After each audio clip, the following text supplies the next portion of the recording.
maligo muna ako kuya ha. Ang ganda Halika. naman. Sana nandito yung pinsan ko. Tao po. Jan? Ah, yes Ay. po. Sino ba nanap nito? Ay, yung pinsan ko, si Jan. Nandyan ba siya? Pinsan nyo? Wala po. Bago lang kami dito kuya eh. Ah, ganun ba? Pasensya ka na misa. Nabaha kasi ako. Tumirik yung sasakyan ko. Makisilong sana ako sa pinsan ko eh. Kaya nga po, yung lakas ng ulan simula Oo, grabe na. grabe bagyo eh. Sige miss, nakadisturbo yata ako. Pasensya na, alis na lang ako ha. Kuya, sandali. Sige, kuya, pasok na lang po muna kayo kasi sobrang lakas ng ulan po eh. Ganun ba? Nakakahiya naman sa kasama mo dyan. Wala po akong kasama. Ako lang mag-isa kuya. Sige, pasok ka kuya kasi ang lakas ng ulan. Bagyo kasi kuya eh. Okay lang ba? Opo, sige, pasok ka. Halika. Sige, pasensya na miss. Talagang ako kasi basang-basa, giniginaw na ako ng gusto Upo eh. ka dun. Upo ka dun, kuya. Kasi kuya eh. Saan napunta niyo kuya? Doon sa Fairview sana. Doon ako nakatira eh. Kaso ang grabing baha. Oo nga, sobrang lakas ng baha. Nakita ko nga sa newsfeed ko eh, ang lakas ng baha. May mga nagpo-post na grabe, walang nakakadaan talaga. Sobrang lakas ng ulan. Grabe eh, tumirik ngayon sa sasakyan ko eh. Kaya nga. Kaya napag-isipan kong dumaan dito kasi akala ko nandito pa yung pinsang ko. Wala po eh. Sige, pero okay lang naman po kuya kasi ako lang naman mag-isa dito eh. Kaya okay lang. Saan pala asawa mo? Wala pa akong asawa eh.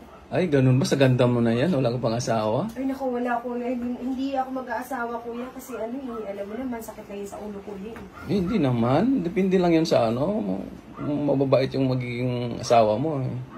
Hindi, okay lang. Kasi kuya, ang tawag nito, ang lakas kasi ng hindi mo ba nabalitaan na na ang lakas ng bagyo? Oo nga eh, hindi kasi ako nakapanood ng balita eh. Busy kasi sa trabaho. Sobrang lakas kasi ng ulan eh. Oo. Grabe talaga, ang lakas. Ayun, tingnan mo sa labas, grabe, ang lakas talaga eh. Oo, grabe nga, grabe. Ang dilim na ng sa labas, grabe. Kaya hindi ako lumalabas kuya, gusto ko sanang lumabas. Pupunta ako doon sa kaibigan ko kasi nakita ko nga sa Facebook ko, sa newsfeed ko lumalabas yung ang lakas ng baha. Oo, grabe, marami ng lugar sa Metro Manila na binabaha. Kaya nga po eh, kaya ayun, dito lang ako sa loob talaga ng Pasensya ka na, miss ha. Ay, kala ko kasi nandito pa yung pinsang ko eh. Okay lang po, okay lang. Wala naman problema po eh. Kasi kung tapos, aalis ka, wala kang iba mapuntahan, kawawa ka naman kuya eh. Kasi, oo nga, nahiya ako. Kasi ikaw lang pala mag-isa dito eh. Mamaya, anong isipin ng mga kapitbahay mo dyan? Wala naman po, walang problema po. Wala kasi bang problema, tumulong lang din po naman ako eh. May mabuting puso naman din po tayo. Siyempre, Pinoy tayo. Swerte naman ang magiging asawa mo. Bukod sa sexy, makinis, mabait pa. Ay, naku kuya. Hindi, wala akong asawa kuya. Hindi ako swerte pagdating sa pag-ibig. Pagdating sa ganyan, hindi talaga ako swerte. Kaya ayun.